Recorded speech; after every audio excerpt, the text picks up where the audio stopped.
Welcome back. Normally it doesn't come to me, but today, surprise. Special. Hey, well, everybody needs to put the normal handles with their actual names. See, he's entertained. I'm only in the 1 percentile of height, but the 99% of weight gain. Dave, we have hot tamales. Get fired up.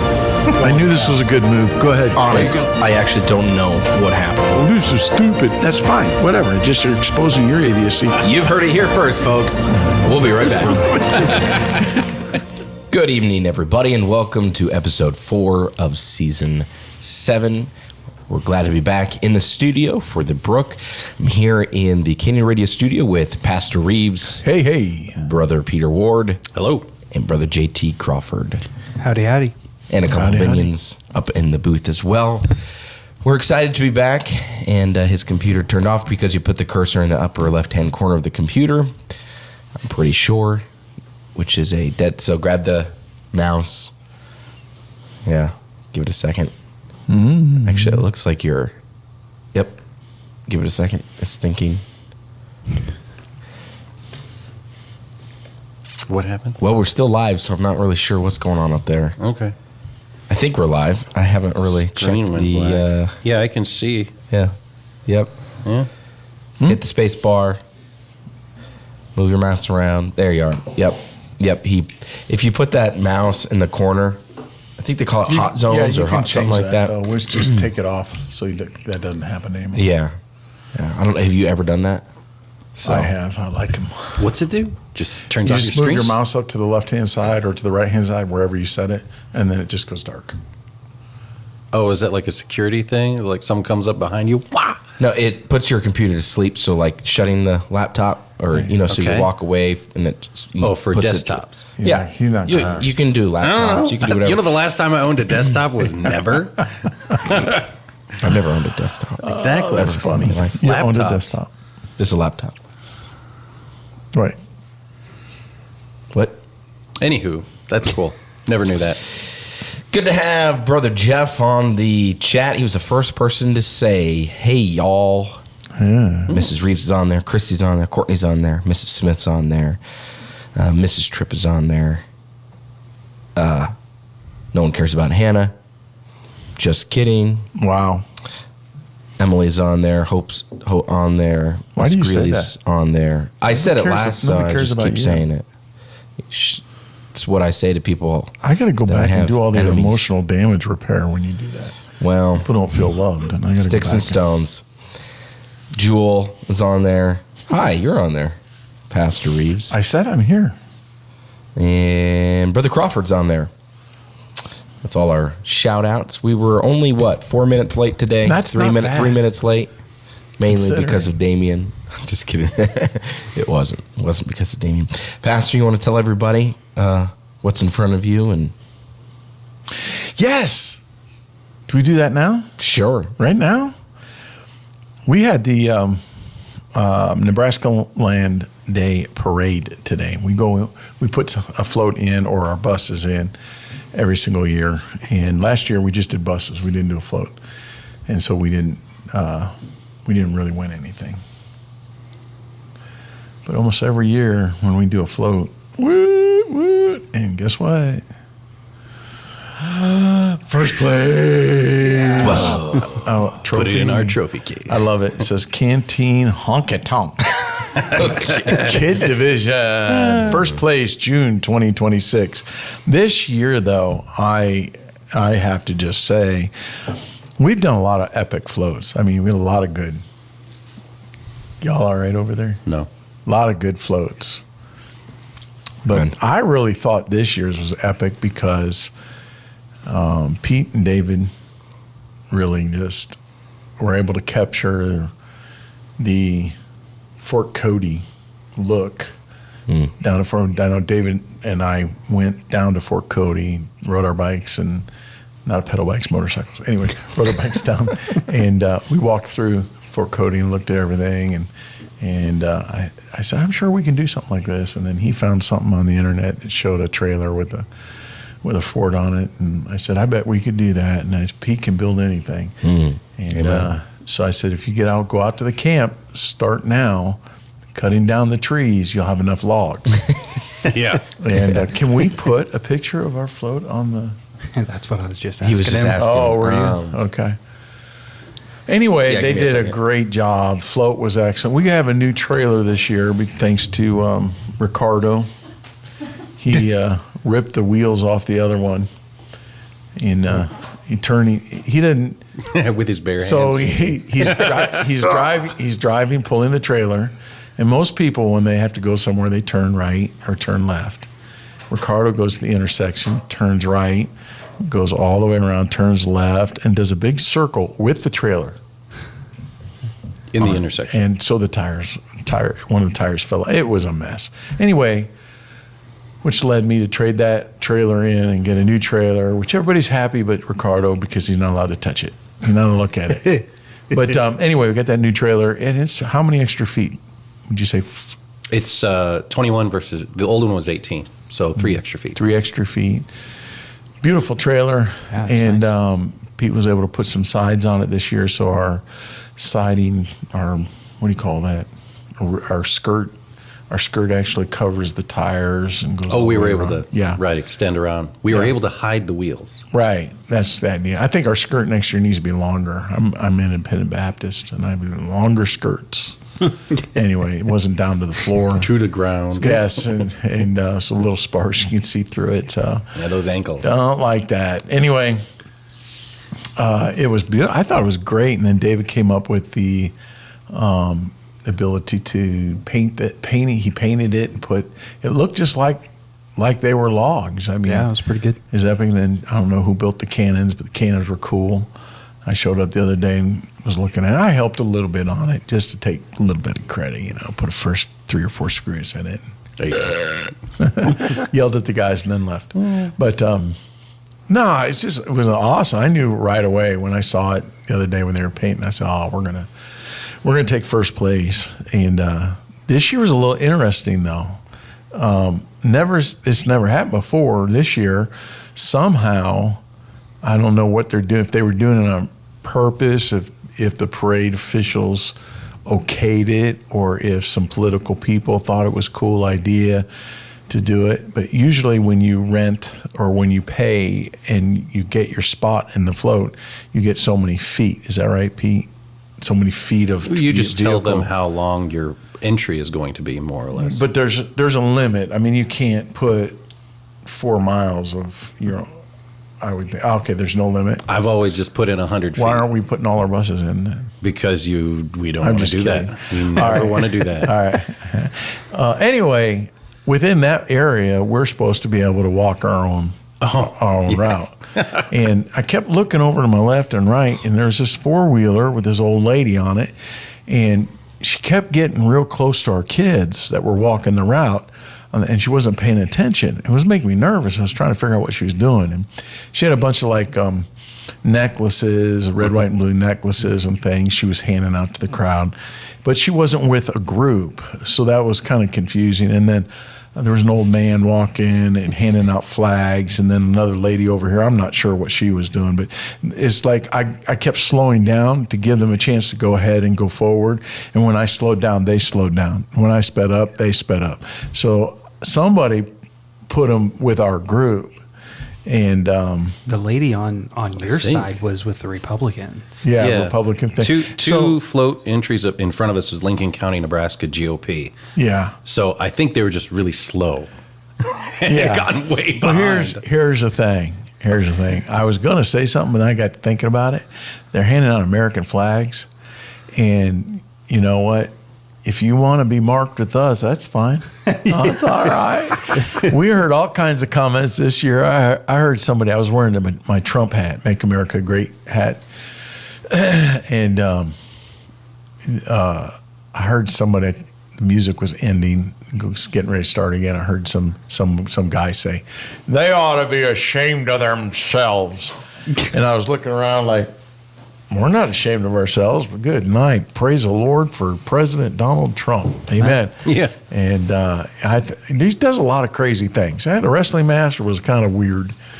Kind of crazy stuff like that. But at the same time, when Obama was opening his library, I loved that Trump said, okay, we're not ready to reveal this, but we're going to go ahead and reveal it, and revealed the new presidential plane, Air Force One. I'm going to tell you what, that thing is dope. It's dope. It is so awesome. And he come walking off there, and they're playing. Dun, dun, dun, dun, dun, dun, dun, dun, dun, dun. I'm like, you know what? I don't care what anybody says. You can hate him all you want to, but you're stuck with the mark that he has made. And I like the fact he just looks at people and goes, you don't want to invite me to your library opening? I wouldn't have came anyway. It's okay. I'm going to unveil this plane right here, And trust me, this is all free. Trust me, Iran, you better honor the deal. You can get your rear end bombed. Mm-hmm. So, yeah, I guess I got enough hillbilly in me. You gonna get your rear end bombed. But anyway, I just wanted to say they know. Here these pictures are. Ah, there it Right is. there it is. There's the float. Isn't that epic? You got the Brits against the 13 colonies up there, the flag there, and the skirt. It's a little too short. A lot of comments. Oh, the redcoats are coming. I'm going to tell you, it was awesome. And then Pete was firing out T-shirts over my truck. I can't understand that, but Just trying to hit it. and There was some dust on the I top. was going to park the thing, come back and slap you. I was going to. I just had JT do it. Anyway. Hey, you didn't have any sputters. Last year I had a couple where I tried we to shoot thankfully wrapped them. Spitters? We wrapped them Sputters. tight enough, and they fit in there pretty tight. Yeah, I had some trouble pushing them in. What is the man's name that runs that realtor we bought? His son works with him too. He was out there. He was all excited because when he shot a T-shirt, he got one. Oh, good. Yeah. I don't know who. I can't remember his name. I don't know. Anyway, It's our beautiful bus. that is look at So that. shiny. Look at that bus. The wind was pretty Look at that. crazy, too. Look at that. Every year. Hey, see, North Platte, you don't like us, but you like us. But you love us. I would say almost every single person I talked to, super positive, loved. Yeah. A lot of people were taking pictures. Yep. I saw a lot of I thumbs must up. be dispositioned to hear things like, they ought to be ashamed of this. I heard somebody said, cult. Yeah. I'm like, bring it. Yeah. Yeah, Say what you did. I had one guy out of everybody that we talked to. One guy said, I was walking by, and did I tell you guys this? I don't Yeah, you remember. said something on Yeah. the bus. I heard somebody. I had already walked by him, and I heard him say, "Cult! Oh, that church is a cult." So I turned around, and I saw where he was standing. And Slap! No. I went over to everybody that was around him. And I started handing candy out to all of everybody that was around him, and I was like, "Here's candy from the cult." Did you really? Yeah. That's so funny. But all the individuals that usually I have anything negative to say usually don't have much of a life anyway, so I don't take their words too seriously. This is before the float started. I loved all of the buggies. Are these the pictures I took, or you took them? You took these, I think, or Yeah, I think 'cause Mom David took Mom's some camera. of these. Yeah, Mom's camera. Yeah, Mom took some of these, I think. The kids. She cried. Yeah. Who cried? That good. The kid without the hat. Yeah. Did she cry the whole time? Did she stop after I It was gave like her the candy? second half. Oh. Like it's too loud. I'm part of a cult. Help! They're giving me Funyuns. I don't want That them. was so Look at funny. Danielle. Yogurt. He's Look at upside that. down. Hello. That's a nice listen, bunny. I'm gonna tell That's you a good something. pick. That kid right there is taking after his grandpa. How old is he? 5.5 months. And he's in 4-year-old T-shirts. And Yeah, 14. 4-year-old. My word, that would be a record. 14. All right. Yeah, big boy. He's almost as tall as his sister, and he weighs almost as much as his sister, who is word. 2 years old. he's got a sweet spirit, so I know that's not Joe. Oh, wow. Brother Smith and Here, Ricardo comments are lighting He'd up. be nice. He'll be here in 2 weeks. talking about it. Oh. He'll be here. We can have him on the radio show. Great picture. What? We should have him on the radio. You gonna be here on a Saturday? It'll be July 4th, but Mom's flying into Picture Kearney, of somebody's so- shoulder. Excuse me, I didn't mean to talk over. Sorry, you. I didn't know you No, guys were it's talking. all right. I just was cracking up at the you're like, pictures because it was like, okay, I'm good. I'm just taking pictures, man. it's great. Somebody had Love to. it. It's great.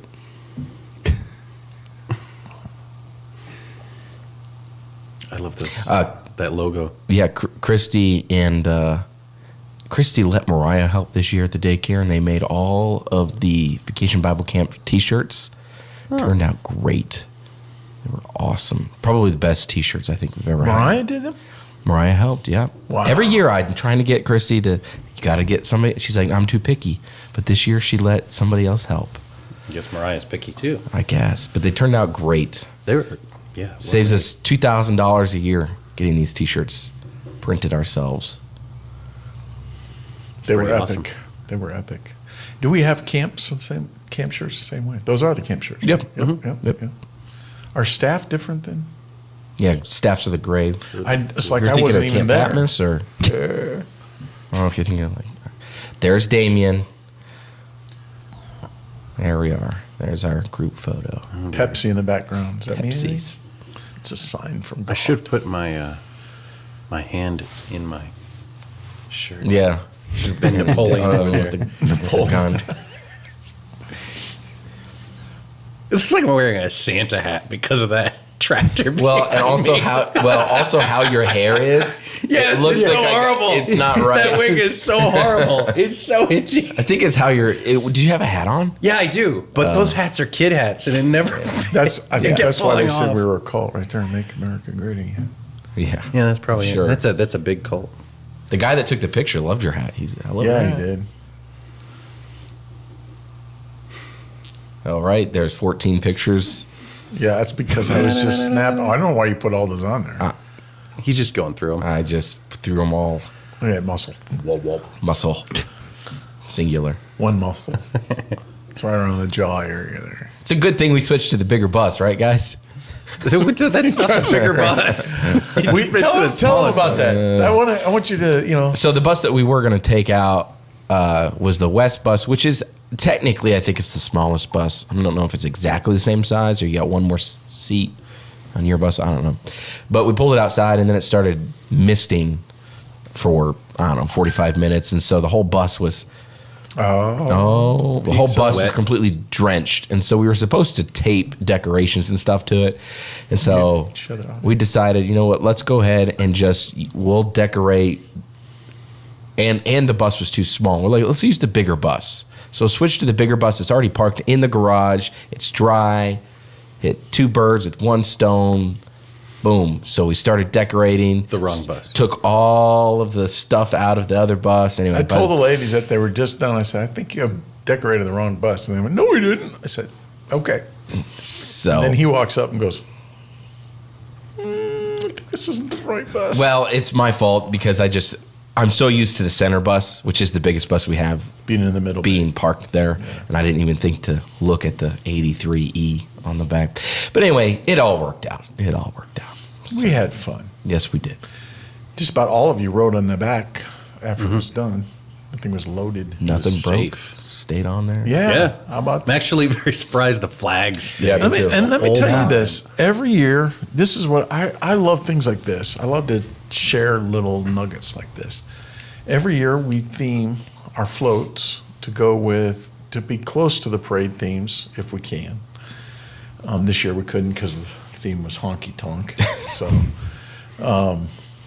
now if I was Tony Hudson, I'd probably be okay. But anyway, but then what we do is we'll try to disassemble the float and then reassemble it in the chapel because Vacation Bible Camp's the very next week, and we carry the theme through. And the guys built this float, and it's going to be able to be reconstructed inside the chapel perfectly with the platform in the middle and the two sides on the left and right.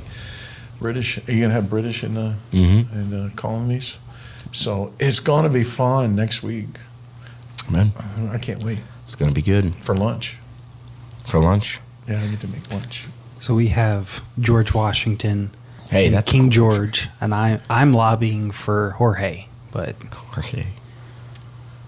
There's always one guy. I'm sure he'll show up. I got a Always feeling like one he'll just, guy. they got to Hey, work George. him in somehow. Mexican George. Mexican exactly. George. That's what Don't that like is. that Jorge. guy. I love that photo. Looks like you're shooting a cannon at him. A silver cannon. It is a cannon. Yeah. T-shirt cannon. No, we should have hooked up the fog machines to those cannons. I'm saying. Is that Ellery shooting her gun at you, Peter? Can you zoom in with two? Yeah, she was tickled that she was on the British side.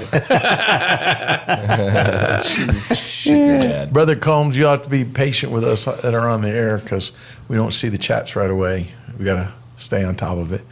Welcome to the chat land. Oh, he figured it out. Did your wife show you how to do it? I'm sure your wife. Probably boys did. His boys. Did, yeah. Are you tech-tarded? Yeah. Don't be tech-tarded.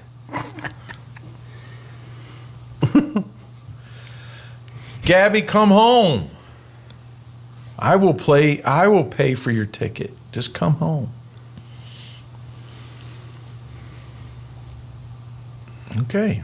Go ahead. My group of very weepy warriors. They are not happy about being there. I got stuck with all the girls. I'm like, first place. See that? No, it's probably There's better than Damien. Faithlin literally looks like she's Never textured. mind. Oh my. Then you got that Ben side. got stuck with. That is a classic Damien look right there. I don't know. That's great. He's about to sneeze. I think he has to use the facility. That's his resting He's face. saying, Yeah, it's just his normal. rebels. The rebels. It's that face that you just want to slap. Yeah. Benjamin. Ben, is that all of them? I love awesome. the period accurate gun too. Oh yeah, all the bolt action rifles. Oh goodness. And the 6-shooter. You know what? We just had to roll with what. We could not It's find. great. It's We great. could not find muskets, toy muskets on Amazon, on any Really? I mean, you could maybe find one, and it was like, Oh, we found one. It was $337. Yeah, replica. It was like or a whatever. replica gun. But we couldn't Like- find. I found those hats. You get a 10-pack. But Right. they don't make musket toys like anywhere. I mean, we went to Fort Cody and they had those wooden rubber band type shooter muskets, but those were $40 a pop. That was ridiculous. So. Should have gotten a bunch of the guns that Benjamin had. I thought it was Those great. Are there. Yeah, Those that are was like great. $8 Whatever a piece. we did. Worked out great. The It Playhouse, was community great. Playhouse, Hey, let They us are use big help. those. Hey. So it was great. it got that done right there. Yeah, Dave, you Wait, can take that down. Can to you him. see it? Honky tonk. Canteen. Honky tonk. Wow. I love it. We just put that in our Okay, Tom. church hallway. I'm just All right. wondering, are we prejudiced in this town? Honky? Are you a honky? Yes. You're a honky that tonks? Probably a good thing that I don't the know where this is parade was going. not What on is tonk? Juneteenth. T-O-N-K. Oh my. It's a noise. So for our weekly leaderboard shout outs, Pastor David Ballard made it first place this week. Wow. And with 560 songs listened to, with Emily Smith second place with 531 songs, and Chester Smith with 359 Cool. in third place. And let's see who we got. Jewel in fourth, Brandon in fifth, Dan in sixth. I don't even know who Dan is, but he made it in sixth. Damien in seventh. How'd that happen? Pastor Reeves in dropped. eighth. You hate to see it. I've been working. Mariah in ninth, and I made it. I'm in 10th, not 19th this week. I think Damien did that while we were setting up, just so that he could pass you. Yeah, one song. One song. He's like, song. "Oh, You I beat got him by it. one Turn it song. off." I thought it was 7. You were 7. Then he beat you by one song. You were because I looked. Look at his stupid smile up there. I looked, but because I was. He still hasn't gotten the concept that I am going to flunk him every class. He'll be here till he's 40. Oh boy. Oh, no. Have mercy. All right. Well, when we get back, we'll do the next segment, right? Yeah, I think so. But just, Oh wait, we just go straight into that segment, yeah, don't we? don't be tripping.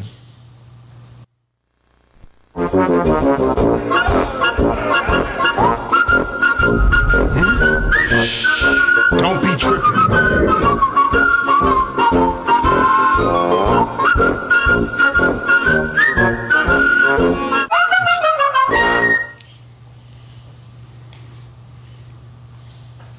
Hello. Don't be tripping, man. Don't be tripping. Welcome back.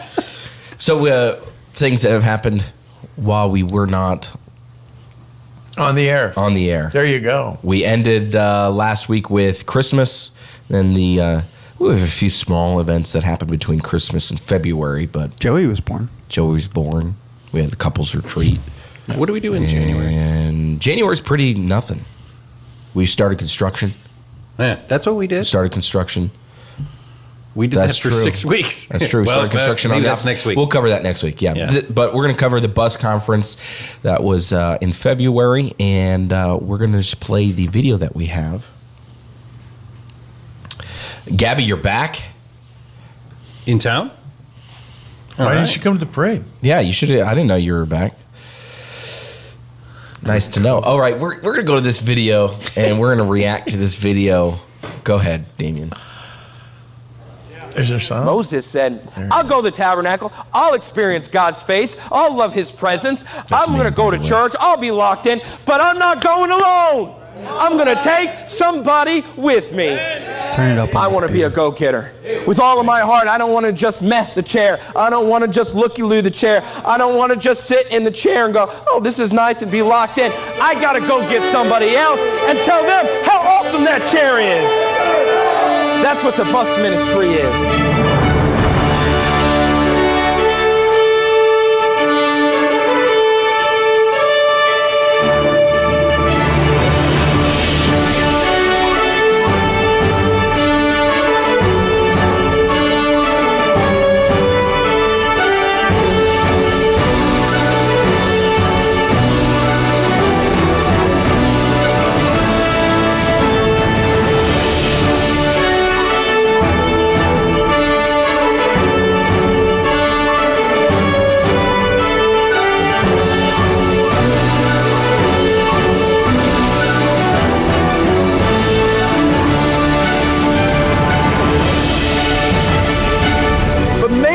Remember Psalm 69, verse 9. Maybe you ought to go back to that and go, wait a minute. These guys are acting the way they are about the Bible, about church, about the bus ministry because the zeal of thine house hath eaten them up.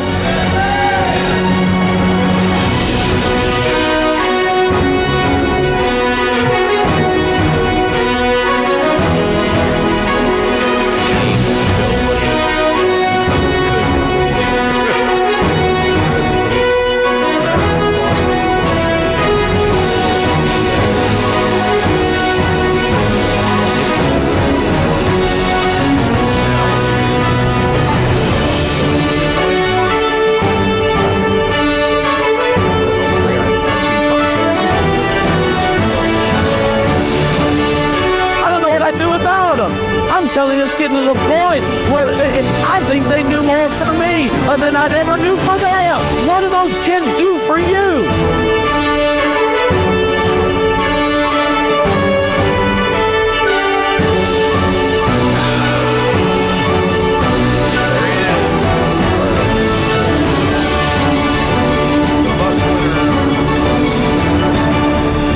They had that thing out the first week, or ran it. Yeah, they did. Mm-hmm. And then, of course, you got the dates and the theme announced at the end of that video for next year's bus conference, For the Love of Christ. It's going to be awesome. Amen. Looking Already forward. had Brother Hanson committed. Mm-hmm. Of course, you have to remind him every bit. Yes. Brother Hanson and the other speaker, Brother Tyson. Brother Tyson. Yep. Oh. Yeah. Brother Tyson's making a comeback. Great return. The return of the Brother Tyson. The return of the sick. See, when's the last? I'm trying to think the last year that he preached the bus conference. I mean, it's been about 5 years, maybe. I feel like he did. I thought he did 22. Oh, he I did think. sessions 2 years ago. Yeah, he's been. Yeah, he Oh, normally maybe does that's what I'm sessions. thinking of. Ever since we started using them, I enjoy having them, and it's hard because I don't want to be a one speaker every year, you know. So, but he loves coming just to teach a session or just to be part of it, and so I'm glad he's going to preach for us. So, Amen. it'll be good. Gonna be good. Shall we move along? Is that the only thing? That's the only thing we're going to That's cover. it. Yeah, let's move on. All right. We are going to go to a break. Don't forget that you can request a song by texting us at 920-940-8275. Follow us on social media and YouTube. Hit the subscribe button so you can get notified whenever we go live. We'll be right back after this song, Shall We Gather at the River by True Harmony.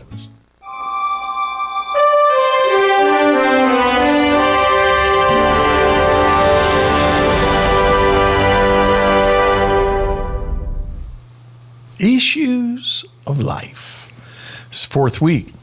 You wouldn't think there were that many issues, would you? We're going to talk about adulthood, young adulthood, choosing direction, okay? So making some decisions in your young adult life that dictate the direction you go in. Young adulthood is the season when life begins to narrow. Childhood is filled with possibilities. Young adulthood is where decisions begin determining their destiny. This is the period where people choose their friends, their church, their career, their spouse, their convictions, their direction in life. Many people spend years trying to overcome bad decisions that they made during these years. And so that brings me quickly to a time of discussion where I want to ask these guys, what is one decision you made as a young adult that had a major impact on the rest of your life? It can be good or it can be bad. Go. So in my life, in essence, it was the decision to go back to college. I was challenged of why I didn't go to Bible college. Good, bad. So it was good because I did wind up going to Bible college at Great Plains Baptist College. Great Plains. I was trying to lead you right into that one there, buddy. I didn't start out going to Great Plains, though. There was a little bit more to it than that. I started out going to one of the local churches in Maryland. Someone just popped by literally that Sunday night, popped by and said, it's not a preaching degree, it's a Bible degree. And at that time, I hadn't acknowledged or re-acknowledged my call to preach. So when he said that it wasn't a preaching degree, it was a Bible degree, I softened to that idea. I said, well, of course, I wouldn't mind learning more about the Bible. So I went there for 2 semesters, and then Will and David came out for the youth conference there at Woodlawn. And Will was talking about servers and stuff. What? But he wasn't talking to you, though. No, he wasn't. He was talking to someone who had just graduated, and he wanted to go to college for music and all. But Will was talking to him, and I was eating it up, and found out that there was the media degree, and I was like, Bible and computers? Sold. Yeah. So, and then through that, you actually came out to the, what conference was that? The, What's conference? No. Oh, Sword of the Lord? Sword of the Lord conference. Oh, okay. I'm pretty sure you went out to meet with me, and that was just like your excuse. Do you remember that? Out Set of the up a sword? table. No, Sword of the Lord? we took the table and everything. Yeah, no, I know. Yeah. It was the biggest undercover. waste of my stinking, not you, taking the table was my decision. That was the mess. I'm still recovering from it. By the way, we're Anyways. sending you there. Next Yeah. Just kidding. Try Anyways, again. that set up my direction rather than being I never wanted to leave church because I had eyeballs. I could look around and see the direction that people headed when they got out of church and what that did to their family and the like. And so I knew I needed to stay in church. But I wasn't necessarily as sold out as I needed to be. But because I came out to college, and I think I'm not sure I could have gone to another college where I would have done more at college than I did at home. And so because of that, I grew and, of course, met my wife and my family. And so I'm very thankful for that decision. I'm very thankful that you came out to meet with me in June or whenever that conference was. I think that My helped. wife and I came, I think. Yes. Yeah. Yep. So It was a good visit, and I'm glad you made that decision. It's funny because you make decisions. It's just weird because when we try to promote our college, it's like, I mean, Will wasn't even talking to you. Yeah. I'm not sure who he was talking to, if that guy's even serving the Lord anymore, but he's not. I mean, that's just how. No, he dropped out of college and joined the military. Yeah, so that's just how amazing it is, because technically Will recruited you, and then I did come out and talk to you, made a bunch of promises I didn't keep. So, but but praise the Lord, and that decision led to your call and to your wife, and now your 2 beautiful children. Yeah. So praise the Lord for that. Amen. Good. Oh, is it my turn now? Sure. It is college related. What I wrote down was basically ministry college versus liberal arts college. Because I think I said it a couple weeks ago that basically I was interested in pursuing an electrical engineering degree. But talking with my pastor and talking with a lot of other people, we also had a tour group come out and kind of represent the college that I went to, and that kind of got the ball rolling, filled out application, all that kind of stuff, and then I was on my merry way. But without making that decision, I would have ended up at a place maybe like PCC or Bob Jones or something like that, and my life would have been completely different. I do know that. So just that simple thing of being in the right place at the right time. Like one of the things, actually I kind of wrote it down for later in this segment, but is just get involved with your local church. If you're, I was 17 when I came back to the States, and one of my desires was to be part of a youth group. Never really had much interaction with teenagers or kids my age that went to church that spoke English. I want to say that. Right, Ricardo? No. Anyway, but I wanted that experience, so I asked outside the door. Yeah. Oh, you're right. He's out there. He should be listening to this radio right now, shouldn't he? Yeah. He did grab his phone. So. Oh, okay. Yeah, he never does on errands. Anyway, I asked the youth pastor if he would let me stay in, even though I had basically finished high school. And he said, yeah, until you turn 18, you can be a part. So I was turning 18 in a few months. So I went to Teen Spring Advance, where I would listen to preaching, surrendered my life to the Lord. And I went, was kind of a part of everything. And through all that, I ended up at a ministry college versus liberal arts. No. So. I'll just go a different angle, I guess. I had the opportunity when I was 23 to buy a house, and wasn't even dating at that point. Didn't know what my future held. I bought it in, I think I bought it in May or June, and then I left in 3 months later and went to college in Kentucky for 9 months. So it was kind of a strange time period in my life, but after I came back, after I graduated with my master's degree and came back to North Platte and continued working on staff here at the church and ended up marrying Courtney. I don't know if there's a day or a week that goes by that I'm not going inside into my house and just grateful for the house that I have and the impact, that it had, and just the opportunity. Obviously, God kind of laid those opportunities out for me, but I know I would not have been able to take hold or advantage of those opportunities if I hadn't prepared on the front end financially and to listen to the authority that God placed in my life. I wanted to take some of that money, all of that money, the money I didn't even have, and invest it into a coffee shop, which looking back now, I think would have been a hindrance. It wouldn't have probably ruined my life, but it definitely would have been probably more baggage than more a hindrance than a help, especially at that time in my life, whereas a house gave me a little bit of investment and roots. I knew since I was in high school what I wanted to do with my life as far as serving the Lord, and so I never really struggled with what college to go to or what I wanted to do as more of the day-to-day life decisions that I had to make, and just following the Lord and making the decisions mine. Making those decisions mine were a big impact, which is hard to some extent when you grow up in a preacher's home or even in really just a small church home where sometimes you've been given a lot of opportunity, been given a lot.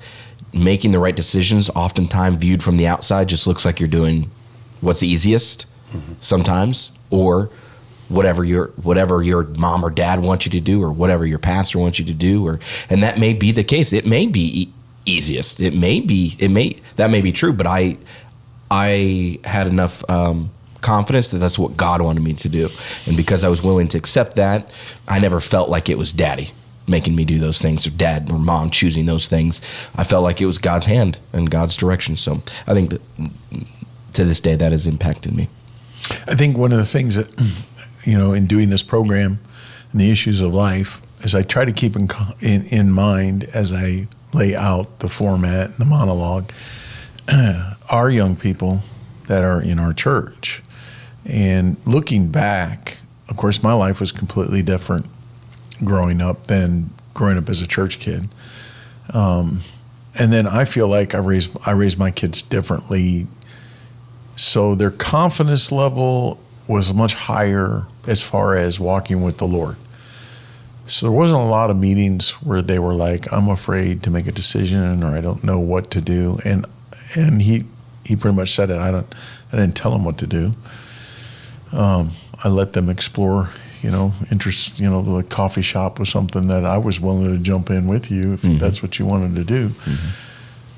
Because you were doing it at home, because you were staying in church, because you were staying faithful to the bus ministry, that was something I felt like as a parent I could support. But both of you guys making your decisions, not absent from your parents, not independent necessarily, that you didn't have good parents that put a lot in you, but there was an element about both your testimonies that you were really men. You kind of set already some direction in your life that kind of helped you make that decision. But I think on the subject matter, we might be a little bit deficient because of our panel.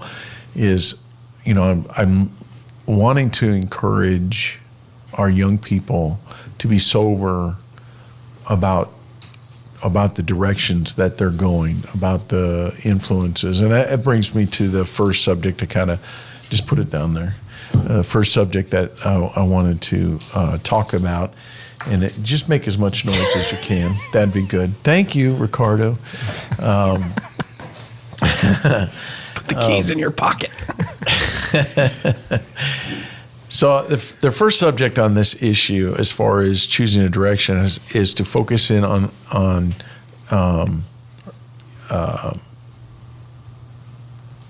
the actual direction. Is I know it sounds kind of redundant, but where will this point you?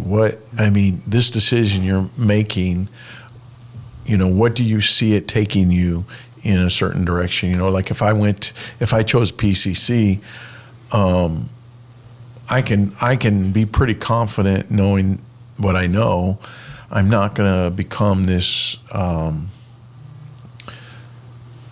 old-fashioned King James, high standards, bus running, soul winning. Yeah.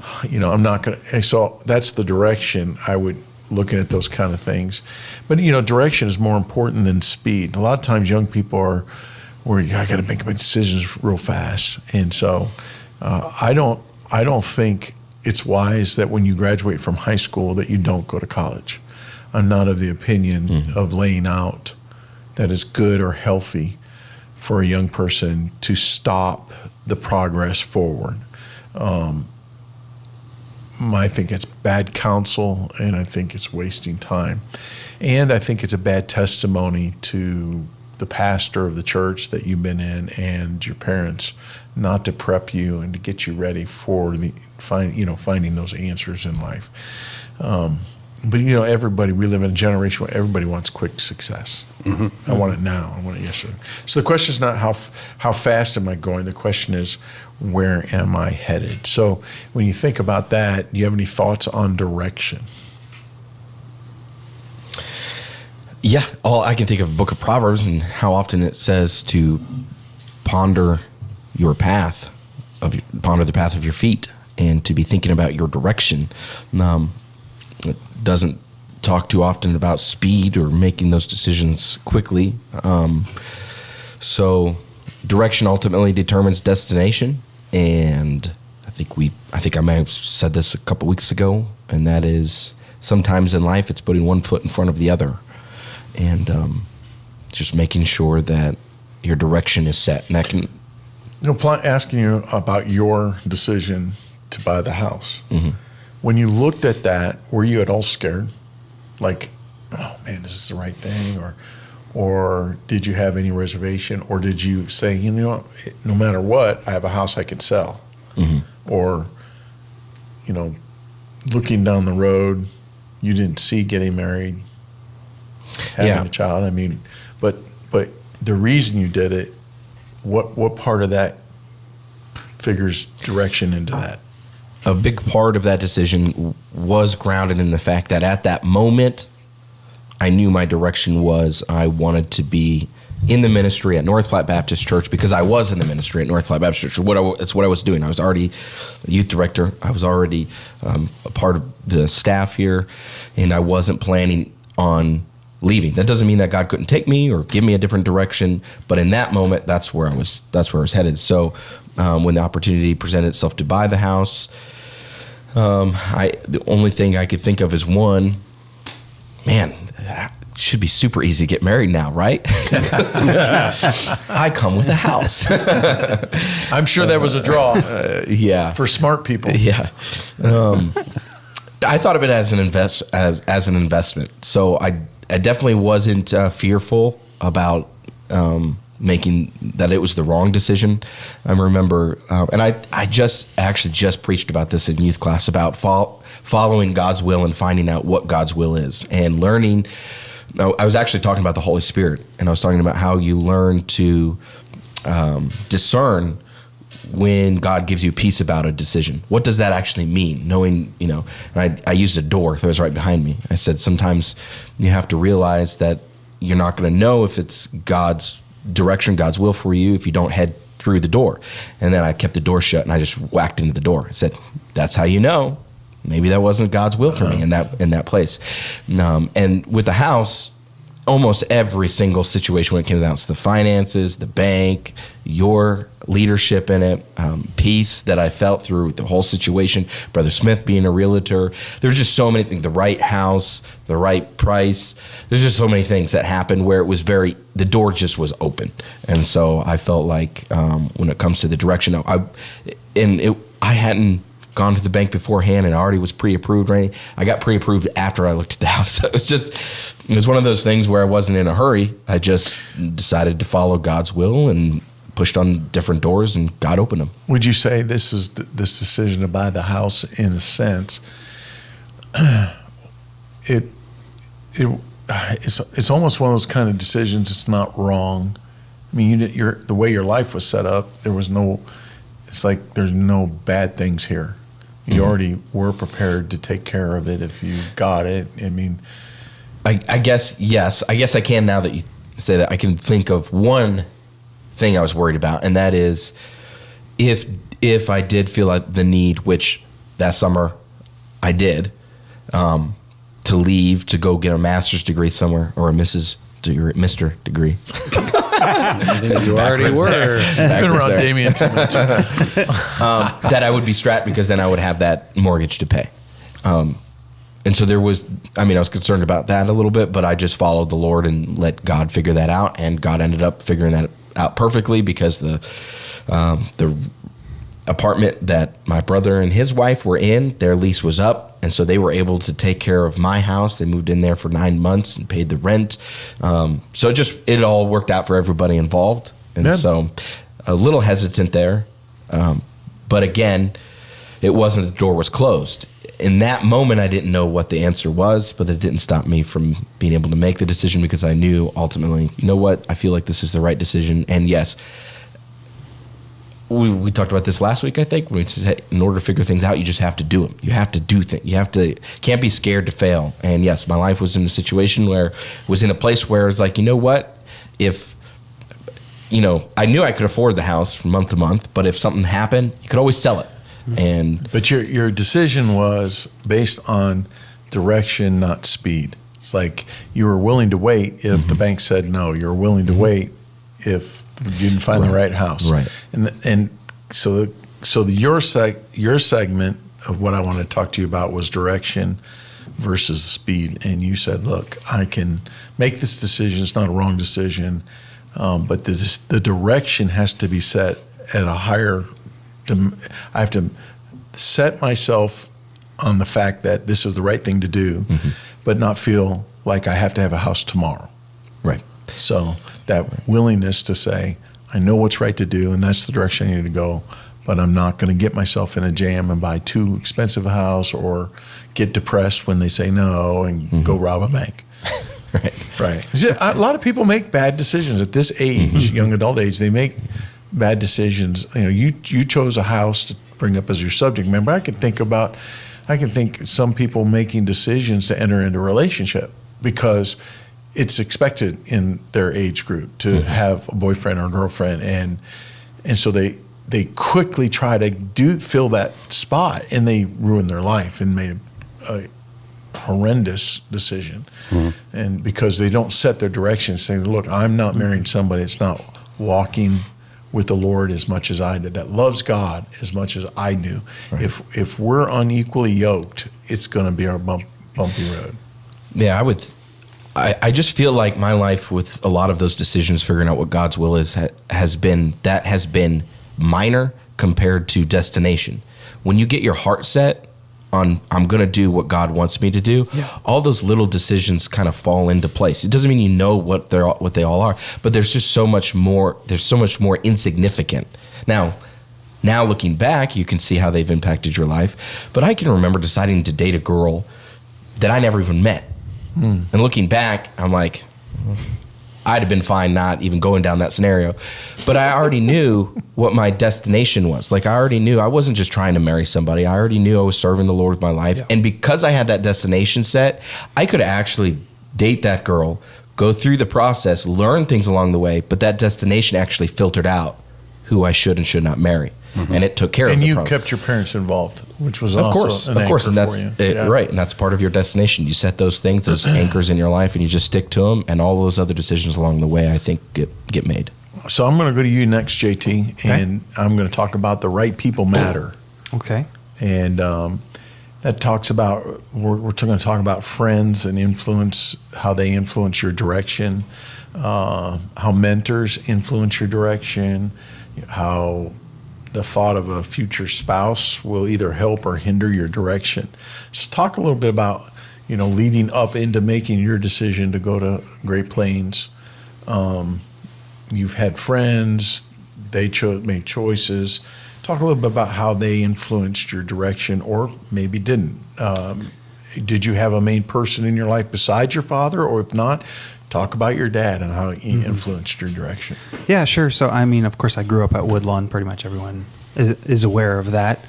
Well, maybe somebody's listening. Well, doesn't know that. So we talked about Pastor Tyson, who I guess is going to be one of the speakers for next year's bus conference. That's my home church. That's where I grew up at. My dad's been attending there since the dawn of time.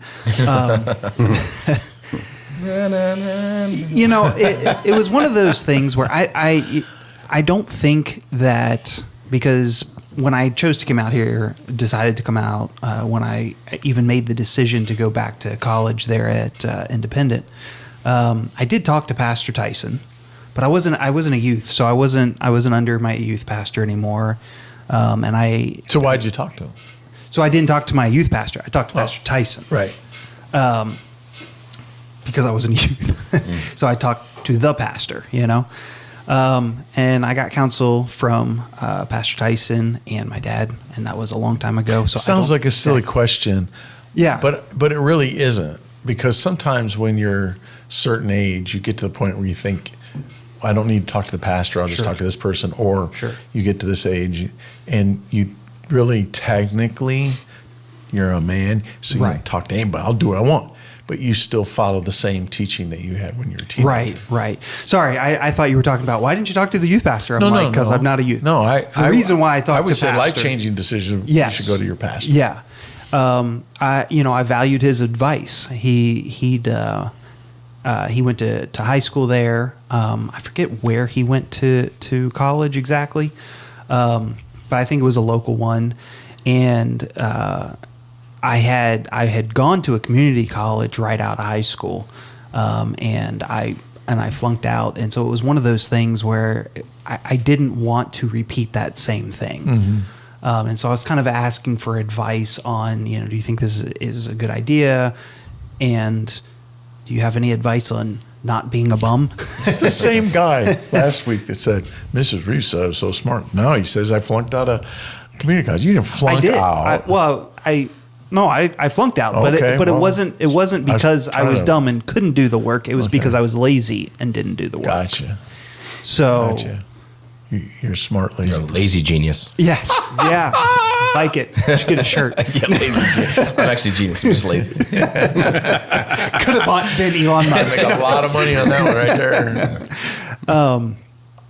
So I talked to Pastor Tyson, and he was all like, "Yeah, Bible college, do it." And so I did it, and I stayed faithful at it. And this time it was my money, so I don't know how much a role that played into it, but my parents didn't pay for it. I paid for it, and so I didn't want to waste my money. Would you say how many people in your life kept you besides? I mean, I don't want to say besides. You can use your parents as well, but because this segment's about right people matter, and I'm glad money was no object, but that's really not the issue on the segment. I want to hear how people, the right people in your life, keeping yourself. It's like, did you go to the custodian and ask him, should I go to Great Plains? Or, so who are those people that you could look to that would counsel you that you were confident would give you good advice? Yeah, so really the two people that I discussed making that decision that I made was Pastor Tyson and my father. They were my leadership. And I didn't discuss it with my friends. Did you feel satisfied? Because some people would say you only talk to two people, and to someone like me, I think you pick the right two people to talk to. But for the young person who is 17, going to graduate,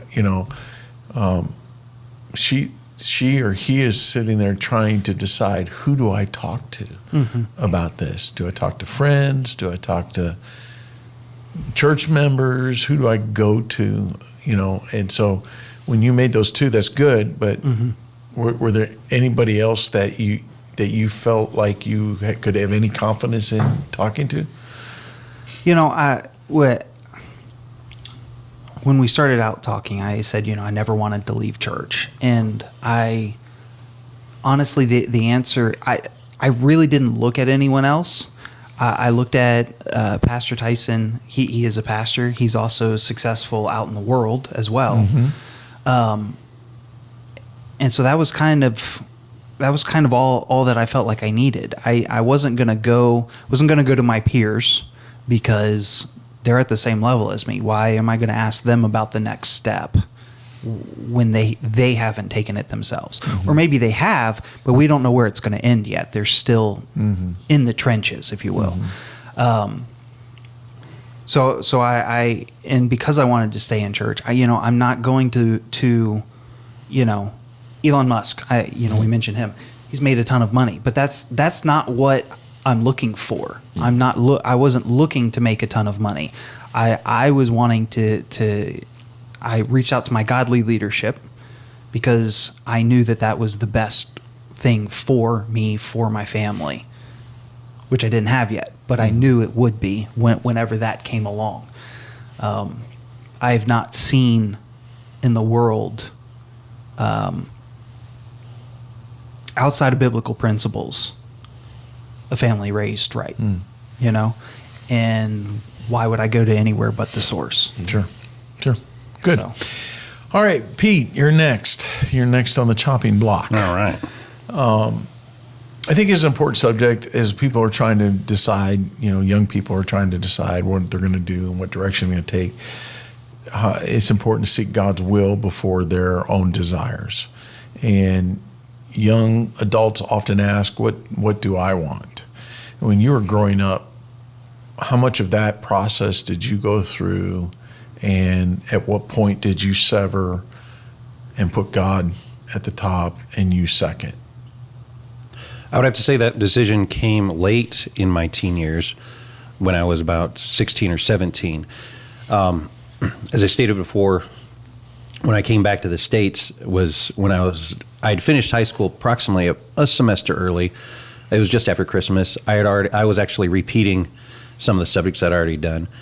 But I had already all the credits that I needed, so I was done. So my parents, on their advice and that, I was going back to my home church to get in a good environment and stay with people that they knew and work a job, save some money, and then figure it out from there. Because originally, like I said, I was going to pursue an electrical engineering degree. When you say stay with, you mean be around. You didn't live in their house. Well, I rented a room from them. I was just trying to figure that out. It was actually Brother Dove's son-in-law and daughter. Okay. And they had taken my brother in. He went back about 6 months prior, before I did.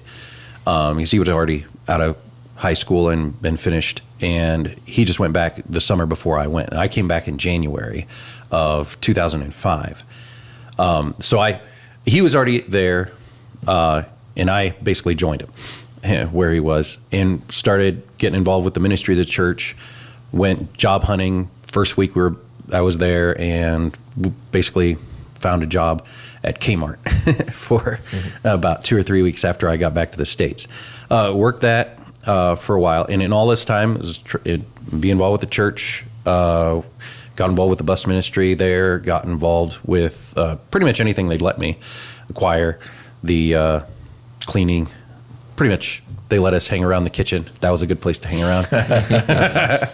So, and anytime I had spare time, it was always spent there or with my brother or with the other people at the church, just trying to do that. Anyway, as far as when I decided that God was more important than my wants was during the preaching time. Of course, Japan, my dad was preaching. So, you never listen to your dad when he's preaching. So, right, David? Amen. No, all right. So, that explains but it. I started getting some exposure to preaching, sports, especially in English. It kind of helped a lot more. I mean, I'd read the Bible through. I'd studied some. I'd made decisions before. I've been saved since I was 7. So all that was there. But in Japan, we were in a very small church. Kids my age were non-existent. Basically, we either had really young kids that were coming or being a part of the ministry. I remember growing up, there were some kids that we tried to minister, but they never stuck. They never were around very much. And it was mainly the older people that we had in our church when I was there. So it wasn't really like, I've got another guy my age who's going the same direction. But that wasn't the environment. So when I got back to the States, I was exposed to preaching that I could understand, that really helped me, that affected me. And my dad was always good with that. I'm not discounting what I'm being more.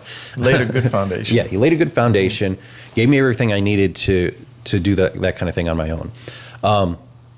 Anyway, one of the principles I thought of, it's Proverbs 16, commit thy works unto the Lord, and thy thought shall be established. So my dad's recommendation, just be an independent, work there, be a part of the ministries, see what God does. And he wasn't opposed to me going and pursuing the electrical engineering degree. He wasn't opposed to it. He was like, well, let's see what happens. But under the preaching that I was under, made the decision to surrender my life to the Lord, and just being in that environment, trying to be a help, trying to do whatever I knew to do, which wasn't much. I didn't know a whole lot at that point. So your direction kind of set in the sense that your parents didn't have much of a choice. You went with them to the mission field. Oh, yeah. And you spent all that time in the mission field, so you got to see a lot of what God was doing through them. Right. And, of course, you were there, so through you as well. But at what point did your appetite for God's will trump your appetite for what you wanted, the electrical degree? I understand preaching is that thing, but because I think of the young people here in our church, and I think that struggle is so real of making the decision, I want to serve God, and then backing away from it, other outside Right. people telling you, I think oh, you know, I have coming from a pastor's home, I just never knew anything really different than serving the Lord. I mean, so I can't really pinpoint a week, a day, a decision, other than when I surrendered my life to the Lord. You Lord. didn't have any outside I didn't have any. discouragement for choosing to preach or to become No. someone serving the Lord No, full time. I didn't. I mean, the only other influence that I had to say pull me in the other direction would have been probably my older brother, who had already started going to a liberal arts college, which was the same one I was planning on attending, just because he was there. That was literally, that's it. It was because he was already there. Hey, why not? That sounds like a good plan. I've got no other thing that I'm called to or that I want to do, but being in a place where I knew I should be, following the rule, whatever you want to call it, following the rules, Sure. just going ABC, repeat after, or 1, 2, 3, repeat after me, just doing what my parents had taught me, just There's obeying security in that. there's plenty of it. And because of that, I was in a place where God could speak to me. I was in a place where I wasn't influenced by the wrong crowd. I was in a place where I didn't have a desire to do anything other than, oh, hey, this is a great opportunity. Have you ever thought of, hey, surrendering your life to the Lord? Why not? And then later on, have you ever, why not go to Bible college? Yeah. As opposed to going to a liberal arts college. So when those, I really didn't have any aspirations, say, to be a billionaire or earn lots of money. I just liked the idea of the subject matter of being an electrical engineer. So because I always, growing up, was the one who was outside banging on pieces of metal and making knives out of them. So, and I was out there helping my dad. Of course, for 3 years, we were building a building. So I got hands-on experience from literally the ground up and everything in between for construction. I mean, it's where I was, I learned how, 3 hits. And again, Inside joke. It's still an inside joke. It's the second time we mentioned it this season. However, but those are the things I remember growing up and being a part of that. And that's what I wanted to continue. I also knew that making those decisions, my dad would be 100% on board with and would make him happy. And indeed, I know that's made him very proud over the years. So let me end the session and just kind of make a couple comments. I don't mind if y'all chime in and give some thoughts from this if you want to. But sitting around this table, seeing you 3 guys and just comparing, if I look at you and say, when you went to Bible college, of course you went here first, but then when you went away, was your mom and dad on the same page? Yes. When you went to Bible college, was your mom and dad on the same page? Yes, sir. When you went to Bible college, was your mom and dad on the same page? Yes. Was your dad serving the Lord? Yeah. Was your mom serving the Lord? Yes. Was your dad serving the Lord? Was Yes. your mom serving the Lord? Yes, sir. Was your dad's? Okay, so there is a part of me, because I didn't grow up in that life, that feels like I need to make it very clear. We do have people in this ministry, like Ricardo has said, he should have gone to Bible college earlier, and the choice was a lot harder because it wasn't like he had his mom and dad both agreeing, go to Bible college is the best thing in the world. So a lot of things had to take place in his life. Damien had nobody other than his pastor and his pastor's wife that were encouraging him, because his grandparents would let him do whatever. Basically, if he wanted to go be the village booger picker, they'd be like, go ahead. So he had to come to a decision to go do what he's doing on his own. And to me, there's a certain element that has to be present in an individual. Like that's very real. Not that it's not in yours, but the support to have mom and dad, preachers on the same page, going the same direction. When these young people are in our church are making decisions, I would like to say that all of their leadership is on the same page. Would be great. I mean, that's the goal. I mean, I think about your kids. It's not going to be really hard. You and your wife are both serving the Lord. Think about your kids. It's not going to be hard. You and your wife are serving your kids. Same thing. But what would you say? What would you say to the group of people who are growing up and they're young adults and are getting that to the stage where they have to make those decisions, what would you say to somebody who maybe didn't go to Bible college, or they're listening to us right now and they haven't gone because, well, their unspiritual father didn't want them to go, or their unspiritual mother didn't want them to go, or they were made to feel like they were responsible for the family or whatever, and they just didn't make the decision? What would you say to them to choose that direction and go that way? Well, sorry. No apology needed? No. If God has spoken to you to go a certain direction, there's a reason for it. And he knows everything. And coming from my background, that's probably a little bit easier for me to say because that's what I experienced my whole life. And I mean, of course, it comes first when you see God blessing your parents, but it's way different and obviously much more personal when it happens to you. Yeah. On your own. You made the decisions. You did the praying. You read your Bible. You did whatever. You obey, and then you see the blessing, no matter what the consequences are. That's where and I say the blessing comes from God, and it might not be the same thing that we would consider or say a blessing is, but in the long run, in the end, looking back, it will always be. It was God's blessing. You had alluded to maybe going to the same school your brother went to because it's like why not? Somebody's already been there. And God had not yet called you or directed you. Would you say that your salvation was, as far as getting to where you're at now, was just making sure your decisions were based on what you already were taught? Yes. What was right? Yeah, I was taught that, number one, be in church. Because not everybody gets that. Oh, God told me. They can get that. He came later, and it happened to him. So, now, and be in the right place. Mm-hmm. If you're supposed to be in church, be in church. You're going to be involved with the ministries. Be involved with as much as you can. Yeah. And be in your place. Be around people who are going that same positive direction that they want to make God happy. Good. And if they are in that, and guess what? And when you're around those same people that do that, and you're just trying to make God happy, then God will show you the next step. Now, I didn't know I was going to Bible college when I came back. I didn't know I was going to Bible college when I surrendered my life to the Lord. I thought I was still at that point, going on. But it wasn't until a few months later that other things happened and came up. So I was still just going day to day, week to week, doing what I was supposed to be doing, and God showed me the next step. There's a big, huge. It's interesting. Your story is actually very interesting because the direction is not right. The people that God used in your life were salt of the earth people, good Christians. I mean, we're talking about 50 years ago. These people were on fire for God, and God was doing something.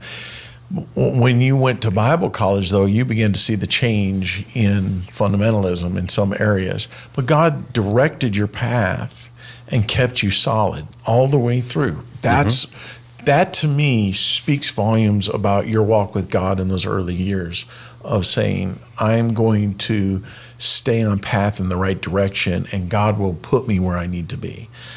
And so I just think that it's an amazing story because when you look at the fundamentalism line of how things have shifted, God past 20 years. Yeah, used more. I'm looking more than back that, probably. I mean, I'm just looking at the past 20 years, which is my adult life, basically. Yeah. 21 years, whatever. But you haven't. That's what I can. You haven't lessened in your standards or your convictions or your Bible knowledge or your fervency. You haven't gone backwards. And what I'm saying is that that a lot has of been people strengthened. Yes. Yeah, there's a lot of people that go to those schools or get around people who have gone backwards, and they give up their stands and their but you've gotten stronger. Right. And I'm saying that's what I want to pass to these kids. Right.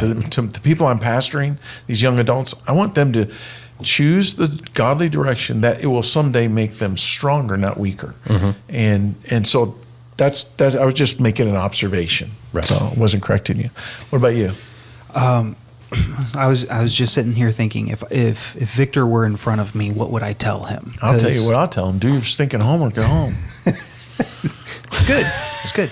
No, but we obviously all have parents that or the three of us have parents that good parents. They're in church Sunday morning, Sunday night, and Wednesday night.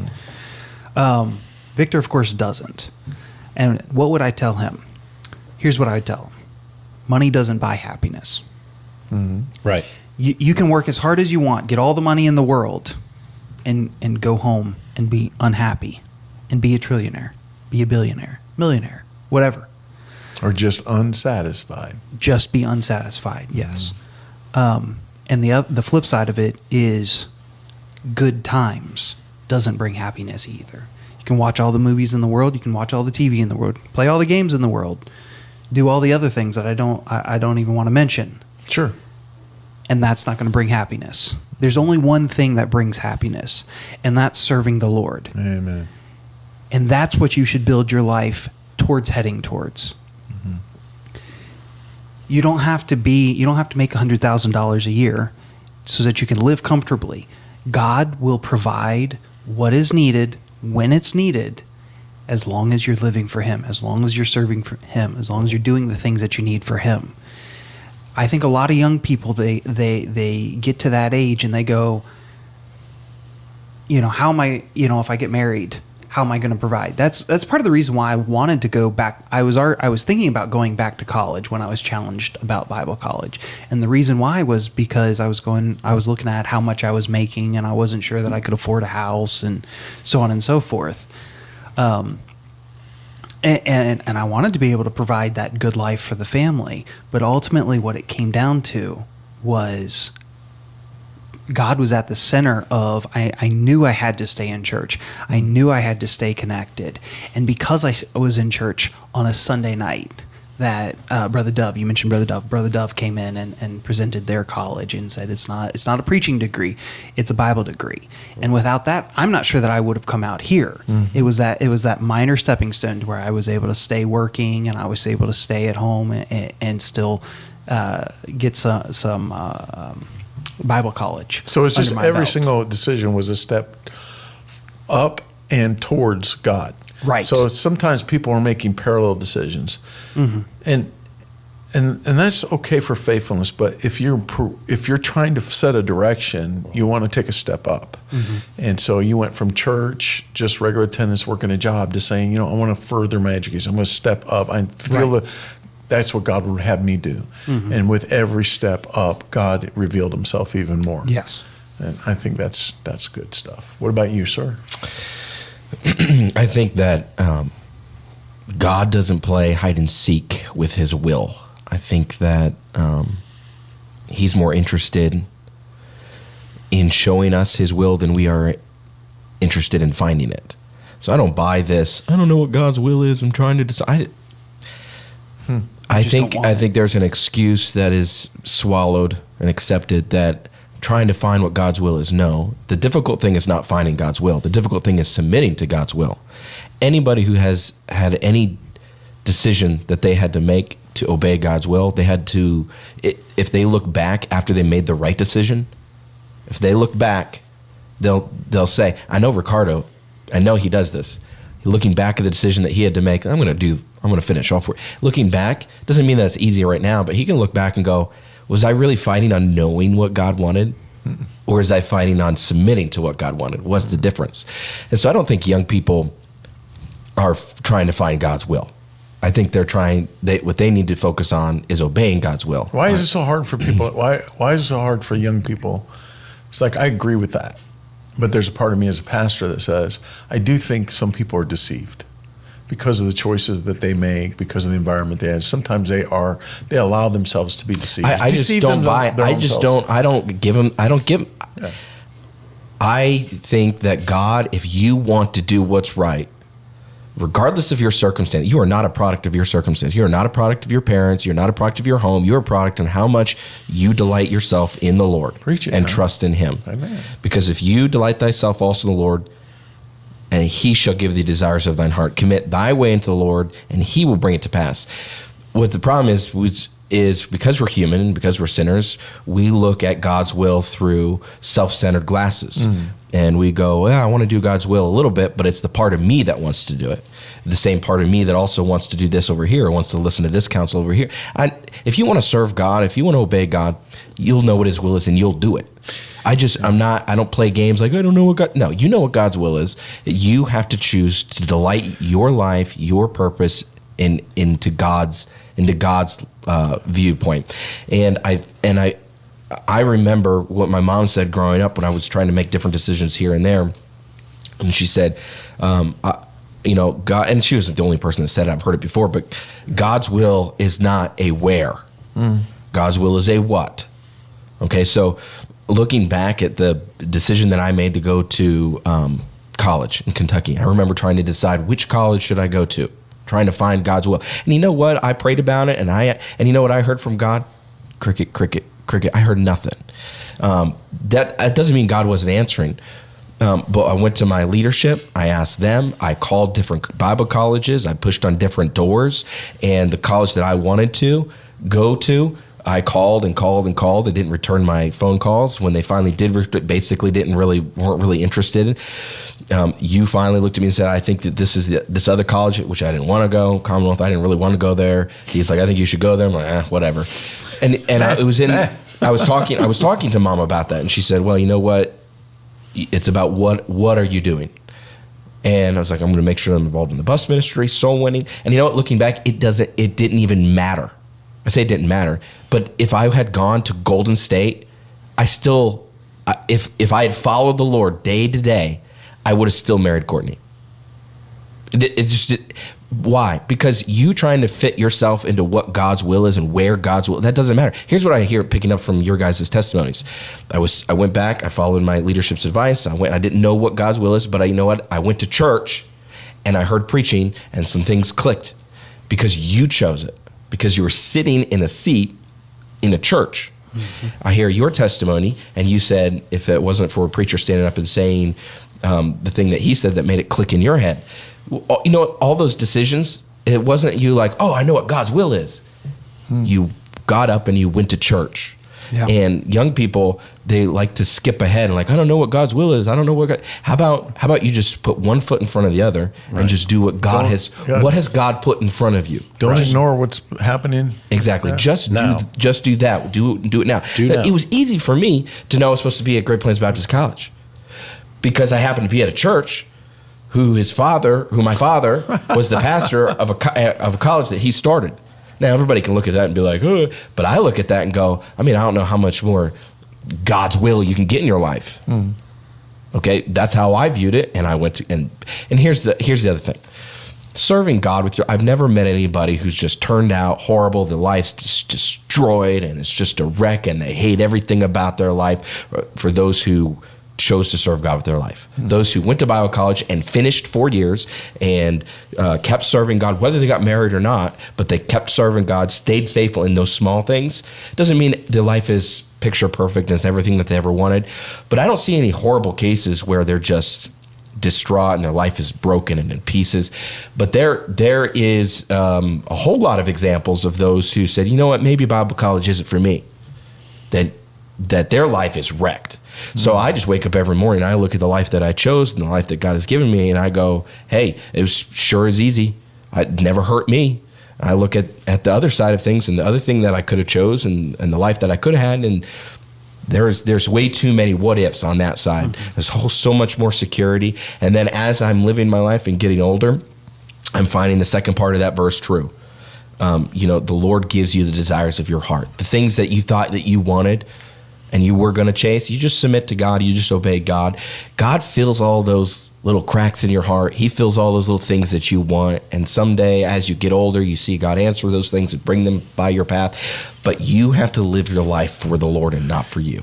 Amen. I think just echoing throughout this whole conversation, clearly, teenagers, young people, getting up with high school, getting ready to go into adulthood, as the world sees adulthood, taking responsibility for their life, often make their choices of what direction they're going to go by the many voices, whether the voices in their own head, whether the voices of people in their family or friends.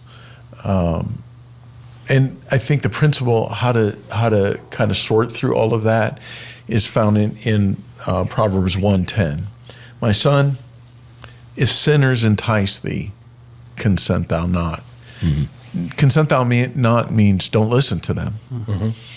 Don't, if somebody if somebody came to you, JT, and said, you ought to go into business over here at this drink place and put your money in that, and that's great, but let's look at their life. Were they going soul winning? Were they reading their Bible? Are they on fire for God? Are they involved with the church? Are they separated? Or have they had to compromise a lot of things to enjoy their Java stand or whatever they've got? You have to, you want to call them, get so offended. You got to call them sinners because they're not making the right choices. That's sinning against God. So if you can establish that somebody is like they're sinners. I mean, that's their MO. They just do what they want to do. That's what that verse is talking about. Someone who has not come to the point of making the decision to follow God wholly has to be looked at as somebody who's a sinner. And my son, if sinners entice thee, if sinners, yourself, your desires, if sinners, a cousin, if sinners, God forbid, parents, I mean, we're not talking about you're a little kid anymore. You're making big decisions, and they're willing to let you go off to state college institution. You got to stop for a second and go, okay, wait a minute, but I don't want to miss church. That God wants me in. I love the Lord. I have a relationship with God. Mm-hmm. And so if they have to be called a sinner by God's standard, then call them a sinner, but consent thou not. You can't let that be the decision-making and final thing for you. I'd say whatever God did in your life by faith, don't undo it with doubt. Don't undo it with doubt. Stay faithful, stay the course, and make sure you keep Christ in the center and act. Christ is in the center when you're active in church. If you're not active in church, Christ is not the center.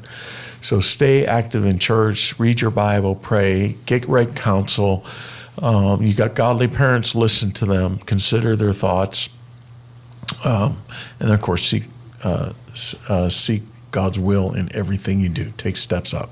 Mm-hmm. So I think we've exhausted that pretty well. I mean, I'm sure we could talk about more things, but sure. Let's go on. Let's have a song, and then we'll go to my favorite segment. All right. Sounds good. We're going to listen to Brethren We Have Met to Worship by the Fugate Band. The thinking is absolutely stupid. It's just the dumbest thinking in the world. It was something stupid. Just dumb. Dude, do you even know how stupid you sound? No, it's just stupid. Just stupid. Just so stupid. I feel like I look at you and go, you're dumber than a $4 bill. It's just stupid. It's basic. Some stupid pastor whose initials are, I don't want to be called stupid. You're drinking dope. Liquid dope. You're dumb as a box of rocks. You fell out of the stupid tree and hit every branch on the way down, crawled back up and did it again. How stupid is that? There should be a label for that. There is. It's called stupid. It may be stupid to you younger guys. Well, that's stupid. This is stupid. This is stupid. Don't be stupid. Well, that's stupid. Oh! PTSD. Yeah, both statements are as stupid as can be. Just, that doesn't make any sense at all. Are you drinking stupid juice? This is the one time in all the time that we have actually done a program to expose your stupidity. Yeah, don't be stupid.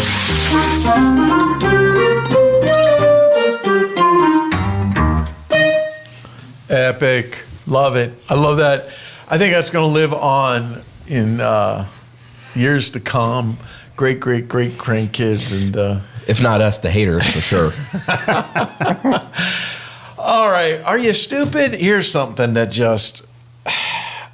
Sometimes I wonder if America has polluted all of the water so badly that we have extinguished common sense. Sometimes common sense is just lacking in everyday life of young people, but even adults. But I want to talk about how to find answers without asking everyone else. So many times, there's those Now, I'm for asking your pastor. I'm not talking about not asking your pastor or talking to your parents or things like that. But then you have people, you know, they can't get out of their truck without sending a text. What do I do? You know, and so, you know, in life, you're going to be confronted with situations where something breaks, and you know how much good stuff is in landfills because instead of figuring out what to do and how to find the answer to it, we just throw it away. Mm-hmm. We get rid of it. This ministry is a miracle ministry in the sense that we have just taken things and repurposed them and removed, you know, taking 2x4s and rebuilding walls and putting sheetrock. We've even reused sheetrock, you know. I mean, if I could figure it out how to clean that carpet that was in this building we got and pulled it out, it was wet and so I'd have figured it out.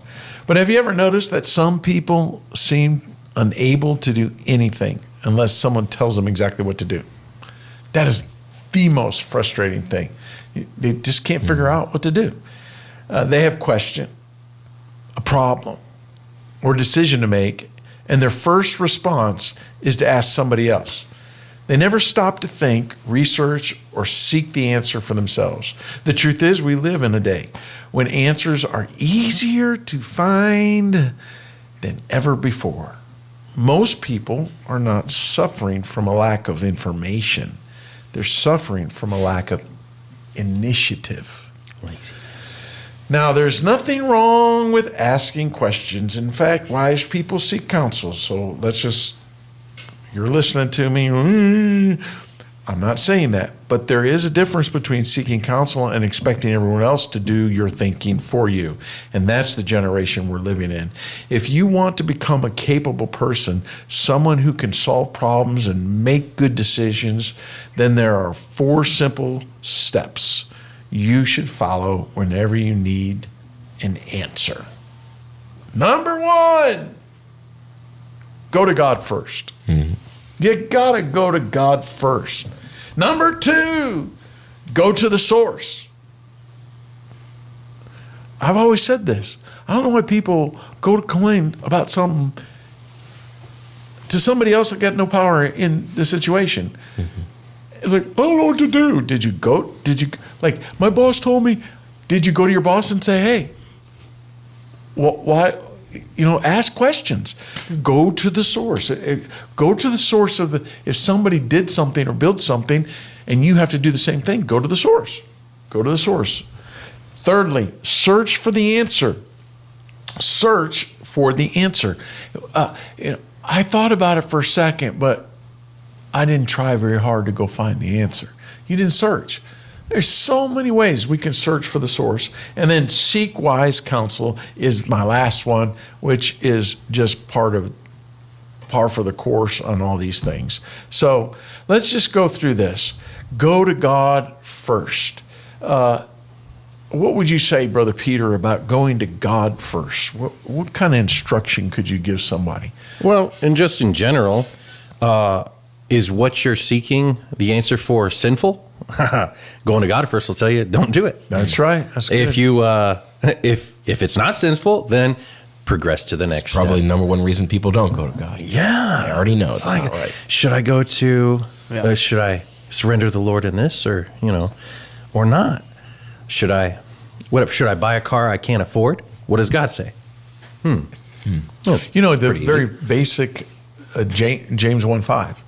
If any of us lack wisdom, right? What are you supposed to do? Let him ask of God. Right. Doesn't say. To all men Liberally. The only part we're allowed to be liberal with in our life is with advice. A liberal soul shall be made fat. Amen. And eating. But eat the fat and drink the sweet. I just Amen. I think so many people don't have the confidence that they actually have a relationship with God. And, right. And I think that's what's happening is they're because they can't get answers, it's clear they're not going to God. If anybody wanted to give us the answers or would know the answers, God would. God even promised us, right. If you lack wisdom, I will direct you. Yeah. So sometimes I wonder if it's just not a conviction on the person's relationship with the Lord. They're not reading their Bible. They're not praying. They don't have that deep-seated, I want to please my Savior. I'm thankful for my salvation. I hate to say it, dare I say it, they might not even be saved. I mean, how do we say we're Christians and don't go to God first? Right. Are you weary? Are you heavy-hearted? Tell it to your cousins. Tell it to your friends. Tell it to everybody that'll listen. Tell it to people that won't listen. Oh, and then if you get around to it, you might ask God about it. Right. So you just got to make it a habit. I mean, really, why don't people go to God first? Is because they're used to not doing it. They have to make that conscious decision where, okay, I'm going to go to God. Then the conscious decision is, once I find the answer that God is going to give me, I actually have to do something about it. And actually put feet or hands to that answer. yeah. So you get going to the source. Okay. Now think about this. Should I ask everyone what the policy is, or what should I do? Maybe go to the policy. Oh, read the policy. Yeah, Read it. that would be. Oh. Yes, Okay. wise. What size poly pipe? Read I mean, text. with everything we buy that needs put together, what's in that box? An instruction manual. Right. I mean, Yep. how is it do you think that this generation has become so, may I say, lazy in their mind? Mm-hmm. That they, before they pick up the direction manual, they'll waste hours and hours and hours thinking they can put it together without reading the instructions. Why do you're a man. Why do you do that? Because I got better. this. I mean, come on. Duh. No, I think that's that happens a lot. People think that they got it and they don't need it. They'll figure it out, and sometimes that can be They can trip into it. right. Every squirrel finds a nut once in a while. But the more complicated a thing is, the more important it is to go to what's the source, right? So I would imagine, David talked about buying a house. Pretty sure, and he also mentioned praying, right? Mm-hmm. He also mentioned getting counsel from you. I also bought a house. Pretty sure I prayed and Did the same talked to you, process, yeah. because that's something massive. Now, did I pray about pouring a cup of water? No. But I went to the source of, did I need water? Me? And I got that answer. Well, right? you heard the it adage, just you can depends. lead a horse to water, but you can't make him drink. Yeah. Sometimes that says something about you if you die of thirst and there was fresh water right there. Yeah. Yeah. And that's some of the biggest decisions, getting married. Obviously, I counseled with you. Before I did that, I talked to my parents, and them did the same thing.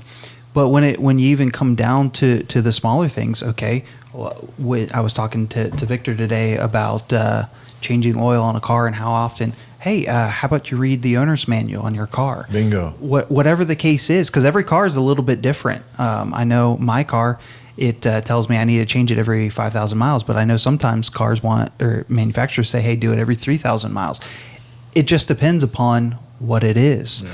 And if you're just out here kind of figuring it out, I saw a video this week of a girl going in to get her first oil change after having had the car for like 5 years. Hopefully it was a Honda. Something, yes. Well made. But if you go to the source, if she had read the owner's manual on her car or whatever it would be, she can learn about it. If Damien had read the owner's manual on that Apple up there, that computer issue that happened earlier, wouldn't have happened, It's true, though. Yeah, and in life, by the way, what would be the owner's manual? Oh, the Bible. Mm-hmm. Yeah. So, it's so important to go to the source. Yes. David, Uh-oh. tell me give me your deep wisdom on searching for the answers. I mean, we live in an age of unlimited information. So if a person wanted to find out answers, I mean, besides the obvious, go to your pastor, ask information. You're just and all you have is, I don't know. Just tell me what you would do. Because I honestly am wondering if young people today, if it dawns on them just to click off of the video game.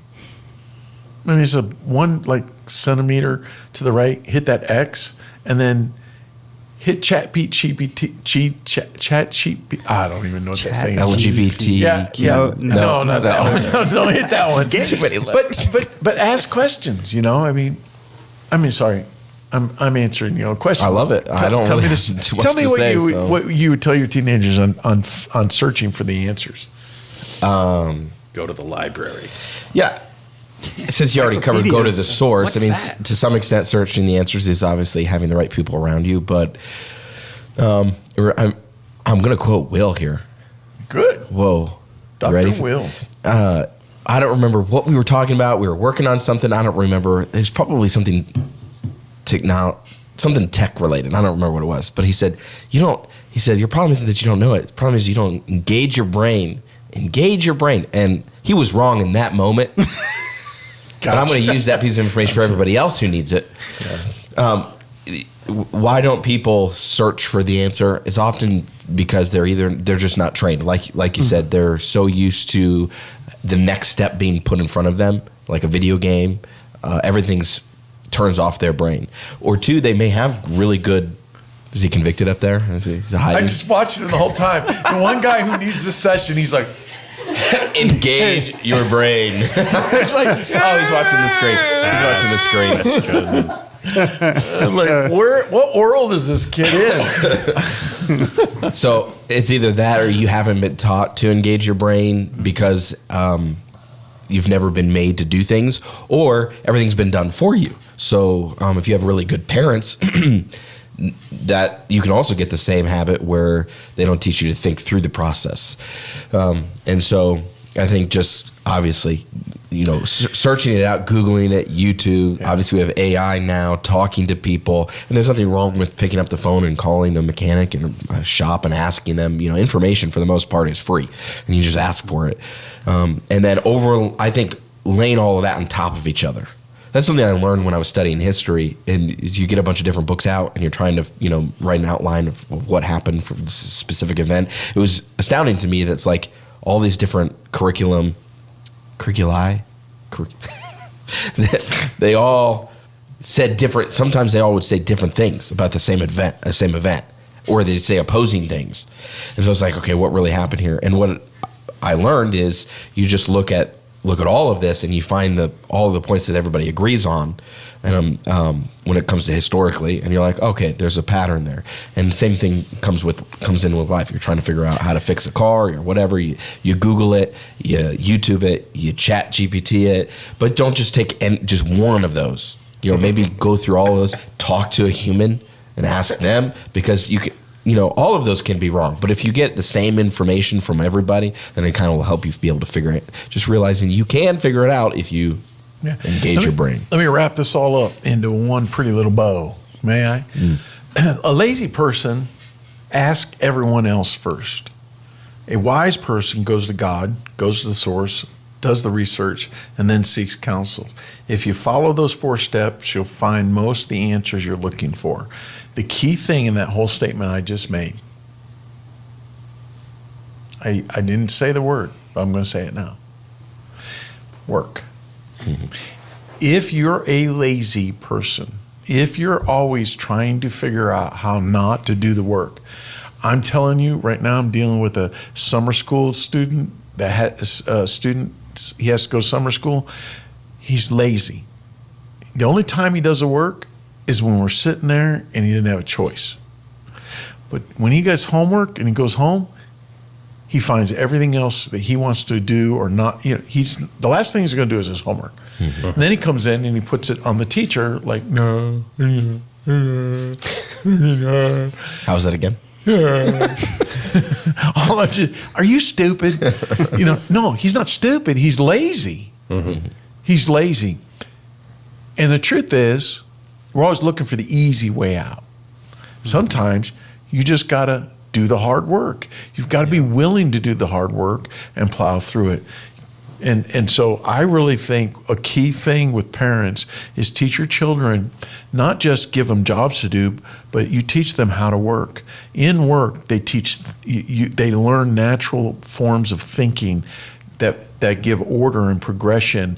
And step one, first you do this, and step two, you do this, and that conditioning. But if you let them sit on the couch until they're 19 playing video games, they're going to go out and shoot up a school.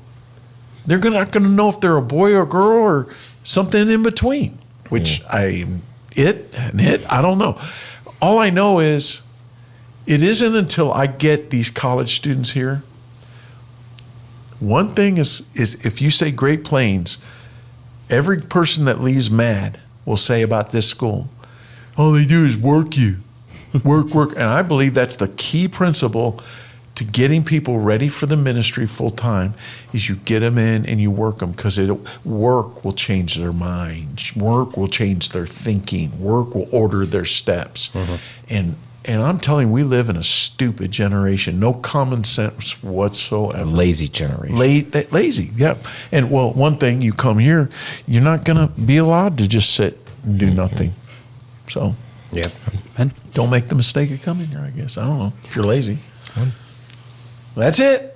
Don't be stupid. I don't think we can end the broadcast without saying Happy Father's Day. Tomorrow is Happy Father's Day. Happy Father's Day. Happy Father's Day. Happy Father's Day. Happy Father's Day. Hey guys, no, you don't get to say that. Happy Father's Day. Happy Father's Day. Happy Father's Day. Yes, Happy good. Father's Day. Happy Father's Day. Happy Father's Day. Happy Father's Day. We're good, right? All right. Okay, Happy Father's Day. Now that we've exchanged Happy germs Father's Day. from all our kids. That's great. You know, I was asked, what do you want for Father's Day to eat? I said, you know what I want? My wife's waiting. She thought I was going to say steak. She thought I was going to say stuffed shells. You know what I said? Peanut butter and jelly. Wait, I'm going to actually guess. Well, you got to guess? I got to guess. Okay, go ahead. Instant mashed potatoes. Amen. Nope. Leftovers. Delicious. No. You said pizza. No. I said, I want hot dogs. We have a hot dogs. Close. All right. Pizza. Potato salad. We're going to have like grill out type. Yeah. Instant potato salad. Does this have anything to do with the new addition to your backyard? Yeah, we're all the fathers are invited to partake. I'm sick Do you have tomorrow. to expose every area of my life? I never said anything. Hey, don't forget that this No one has episode will any be available. idea unless they already had an idea. Don't Right forget. now, there's something in my backyard I'm not supposed to have as a pastor. So We had to take the A vineyard. fence apart. Twice. Oh yeah, the front and the back. That's Well, right. I didn't have to do the front, but I wasn't there for that. Don't forget. Thanks for joining us, everybody. Don't forget, you can find this episode on YouTube, on Spotify, and all the places where you find your podcasts. are you stupid? You can find it on our website. Don't forget to like, subscribe, share with a friend. Pastor, Yes, Brother Peter, Brother JT, thank you all Goodbye. for being with us. it was fun. And, Man. oh my. Oh my! It's a good thing that's acrylic. Tell you, this thing's slippery. It's not glass, people. First place. Good job, church. Really, you two guys. Christy did it. No, Pete, and what's your name? David. David. Yeah. It's his That this was year. great. Keeps it in I'm his gonna office. put it in my Yeah, all office. right. There you Yeah. go. Put that in Thank your you. office. I got the last one. You know what? I'm going to get a little pin. I'm going to glue this to my suit coat. I'm going to wear it around. Wear it on your lapel tomorrow. Really, this Yeah, year, it'd be good. I feel like you really did a great job. I wanted to put All the the decorations side by you side can't of even that. take a compliment. Just Thank ignore you. me. You're right. It was all me. You just. If I said I'm going to give you a raise, you'd listen anyway. What were you saying? Yeah, Yeah. well, that's how I thought. I don't remember what I was saying. Hot dogs. Bye. I think that's it. Oh, I was going to say, don't forget that you can watch us on the 100th episode. Yes. And we're giving away some things. Yes. 2 weeks. Yeah, 2 Oh, weeks, yes. right? 2 Yes. weeks. 4th of July, right? Uh, It is. no, it's if it- after 4th of July. Is this? Oh, Yeah, 3 weeks. The one after? Yep. 3 weeks. All right. I think we got two. I thought it was we're gonna episode end 6. right Because at we got next the week. same time we and always got end. 4th of July. Isn't it the episode Seventh. 6? No, Seven. 7th.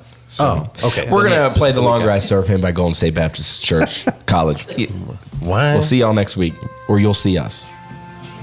We won't see Maybe. you. Who knows? Happy Father's Day. Welcome back. Normally it doesn't come to me, but today, Surprise. Okay, well, everybody needs to put the normal handles with their You actual do name. have to See, he's entertained. I'm only in the 1 percentile of height, but the 99% of weight gain. Dave, we have hot tamales. Get fired up. I knew this was a good move. Go ahead. Honest, I actually don't know what happened. Well, this is stupid. That's fine. Whatever. Just exposing your idiocy. You've heard it here first, folks. We'll be right back.